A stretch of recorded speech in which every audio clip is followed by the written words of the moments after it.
I decided to take a drive. Just drove from Phoenix to White Sands because I felt like it. I love driving in a place like America where freedom is valued. Driving embodies being free. You can get in your car and you can drive for thousands of miles. You can come to a place like this. It's a pretty cool place.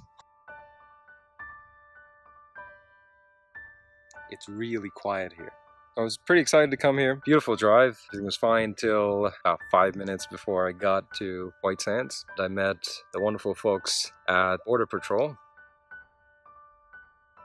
So US Border Patrol can have checkpoints anywhere within a 100-mile distance from borders of the United States. You're probably aware that these exist. This is not the first time I've encountered them. If you're a US citizen, no big deal. You just drive through. I'm not a US citizen. It gets a little more complicated for me. The next question they ask is, do you have your resident card or alien card or your visa or your passport? So I usually present my Arizona driver's license. To me, that's a reasonable thing to do because in order to get a driver's license from Arizona, you have to prove that you're legally in the United States. For me, that meant showing my passport, my I-20, and my I-94, which is a document that tracks when you come in and out of the country. I showed them all these. That's why I was able to get a driver's license from Arizona. When I'm traveling between states, same country, I don't think it's reasonable to carry around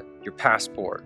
That makes no sense to me. I showed them my driver's license, but no, he wasn't happy. He wanted my visa, which is inside my passport, which I didn't have at that point. I tried to explain the fact that if I have a driver's license from Arizona, they said to pull out to the side while they went and ran my driver's license and took 15 minutes or so to verify. Then they came and said this. Here you go. Hey, all good? Yeah, go ahead. Cool. Just try and carry your permanent resident card with you. It'll make it a lot easier. All right. I mean, I figured this is, I have to show all that to get the driver's license. But it delays. It puts you here in secondary. It wastes our time looking you up when you should already be carrying your resident card.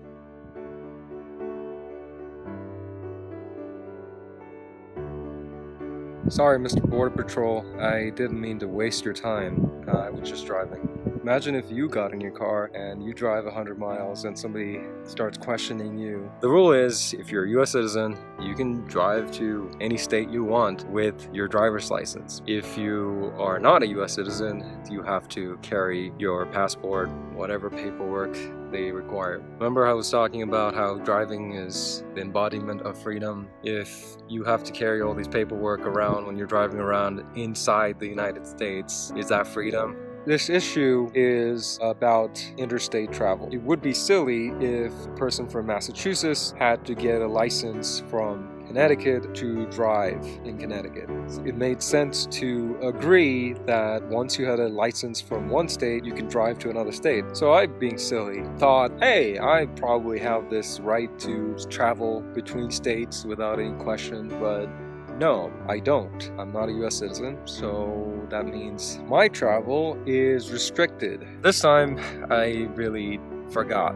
This was not intentional. I just wanted to take a drive and I just forgot to grab my passport and I-20 and all that stuff before I left.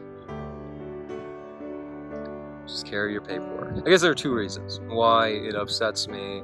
One is when I think of America, I think of this idea that is America. The idea of being free, treating people equally, treating people the same. And when I see things that clearly don't follow that, I get upset. The other reason is I want to be treated like everybody else. When I'm treated in a different way, I get upset. I get